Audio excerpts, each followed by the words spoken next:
4. Tomei uma posição, pois posso responder a qualquer objeção dizendo que o duvidoso entendeu mal. Ou se eu coloco o começo do mundo há 100.000 anos e afirmo que de repente ele se tornou o que era então, sou irrefutável, porque ninguém pode provar que o mundo antes causava impressões nos sentidos de uma pessoa. Tais crenças têm em comum que não podem ser testadas pela percepção, mas mesmo que não sejam vulneráveis, ainda não têm valor. Falta-lhes a capacidade de influenciar e afirmar-se porque a verdade que querem proclamar nunca pode ser experimentada. Uma filosofia que aspira a mais do que mera santidade, que busca promover crenças fortes e convincentes, deve estar intimamente ligada à percepção para ser tangível e, portanto, compreendida. Uma filosofia deve, portanto, ter a coragem de se submeter à prova. Segue-se que deve apelar para muitos, para que seu exame não seja deixado para poucos, talvez não chamados, talvez interessados. Deve, portanto, ser muito compreensível, sua mensagem deve ser clara e distinta.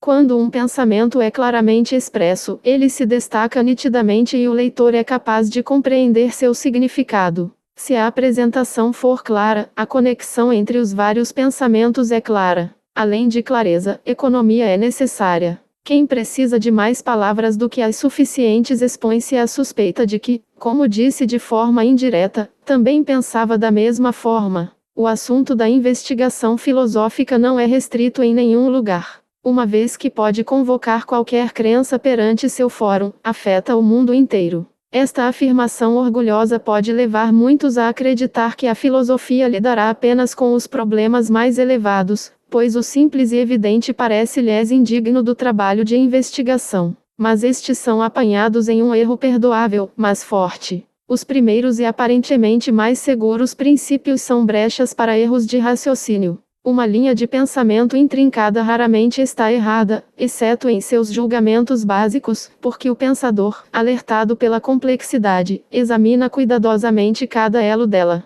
5. Exceto para o que é tacitamente dado como certo. Mas um pensamento simples e frequentemente repetido voa tão rápido que é embaraçoso contemplar e duvidar. Com pouca justificativa, uma vez a ela acostumada, escapa à crítica, a menos que se faça um vigoroso esforço. Portanto, para o investigador filosófico, tudo deve ser considerado surpreendente. Ele também deve ser capaz de surpreender o que parece inquestionável para as pessoas. Este princípio de voltar ao primeiro não é importante apenas na teoria, mas também se aplica a todas as questões práticas. Todas as instituições, sejam elas quais forem, desde que não sejam assim por acaso, partem de uma convicção. A família, os negócios, a escola, o Estado, o governo, a competição das nações, a vida ordenada da humanidade são a manifestação de crenças. A fé os julga e sustenta, e uma nova fé ameaça modificá-los. É por isso que uma batalha de pontos de vista, isto é, filosófica, continua a acontecer.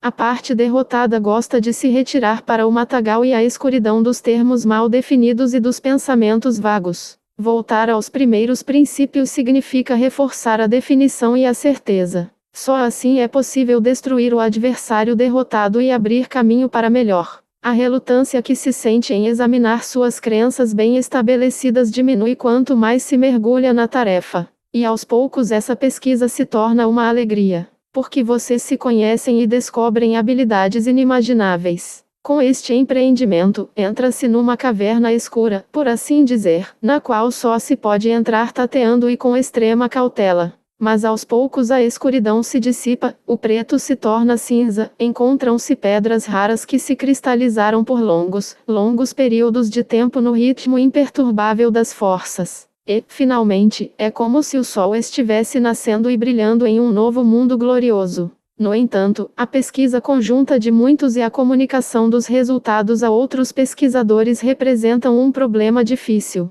Não importa o quão claro você seja, cara. 6. Não pode transmitir seus pensamentos aos outros sem aparentemente entrar em contradições. A linguagem é intercalada com pensamentos. E não importa o quão conveniente isso possa ser para alguém que deixa a linguagem pensar e sentir por eles, o pensador independente muitas vezes é repelido pela tendência expressa na linguagem. No entanto, é óbvio que ele não pode prescindir da linguagem, único meio de expressar seus pensamentos. A fim de superar essa dificuldade, o presente trabalho foi estruturado. Uma parte é enfatizada pela impressão e inclui todas as definições e frases. Portanto, poderia ser autônomo e seria o sistema de crenças a ser desenvolvido aqui. A outra parte é apenas para explicação. Ele mostra como as frases são formadas. A primeira parte é lógica, a segunda é psicológica. A primeira parte em si seria um sistema consistente de proposições, mas que se pretende correto, ou seja, dogmático.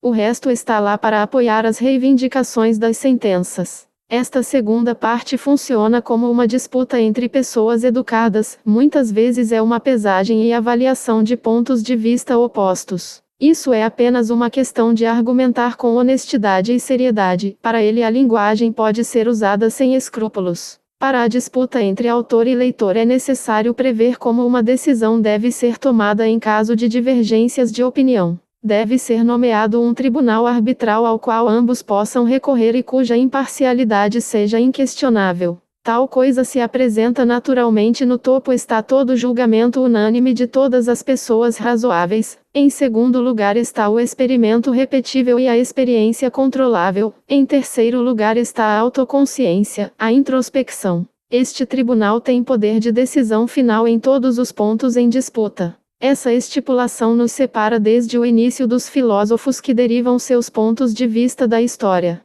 Não vamos, como eles, colocar um rótulo em cada visão, declarando como é chamada, quais pensadores a adotaram e quais se opuseram a ela. Não perguntamos sobre a visão prevalecente, se isso incluir ou, se crença de uma mera maioria é compreendida, torna-se. Nós nos limitamos ao referido tribunal arbitral e esperamos crédito dele pelo que nos for permitido fazer.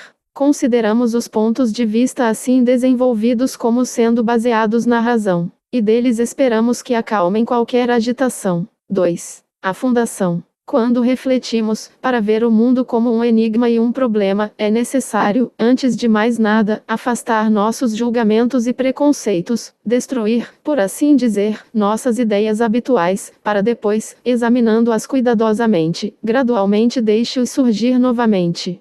Não há palavra usada para a construção que esclareça o conteúdo e o significado, nenhuma frase que possa se recusar a mostrar sua garantia. Pois é importante que todo conceito e toda proposição fundamental sejam claramente declarados quanto ao que deve ser pensado, e que é claro o que deve servir de explicação e, portanto, como intimamente familiar, deve ser considerado como inexplicável, mas sem necessidade de explicação, em suma, como fundamental, e o que, ao contrário, deve ser deduzido de isto. A tarefa dessas reflexões deve ser, portanto, mostrar-nos de onde vem aquilo a que estamos acostumados e nos colocar de volta, por assim dizer, no estado infantil em que os hábitos de pensamento estavam presentes apenas no início. De forma alguma, o propósito de uma fundação é resolver problemas profundos. Algumas filosofias, no entanto, colocaram a problemática em primeiro plano desde o início. Mas, sem entrar na questão de saber se eles estavam realmente certos ou errados em suas reivindicações, condenamos tal método.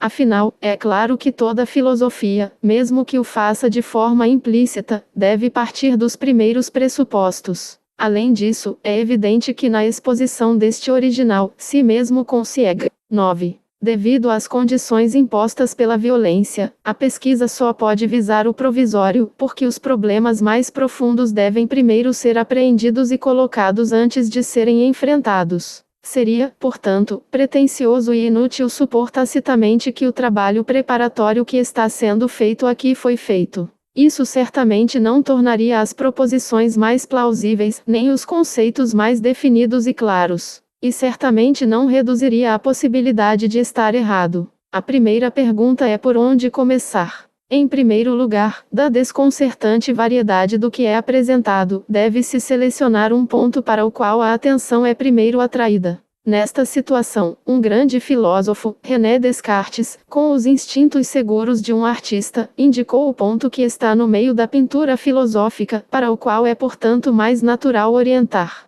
Começou sua obra com as palavras dubito, cogito, ergo sum. Duvido, reflito, pois este eu existe. Os filósofos anteriores a ele partiram do mundo que parecia tão firmemente estabelecido, mas aprenderam que não havia mais espaço para o ego, e a visão de mundo se mostrou incerta. Descartes foi mais contido, pois sua assunção apenas recapitulou os fatos dados pela realização da reflexão, e ao mesmo tempo mais artístico que esta, pois enfatizou o ponto mais relevante desde o início. Vamos repetir a frase de uma forma diferente. Estou consciente. Isso é o mesmo que dizer: eu reflito, eu penso, contanto que apenas concordemos em chamar o pensamento de consciência. O sujeito da frase, o eu, é o que todos conhecem de maneira mais imediata. Portanto, nós o tomamos como a pedra angular de toda a explicação. Mas digamos desde já que esse eu não deve ser identificado com o eu tal como é visto na linguagem. O ego que estamos considerando tem apenas uma atividade, que está na consciência e que podemos chamar de pensamento, pensando enquanto nós.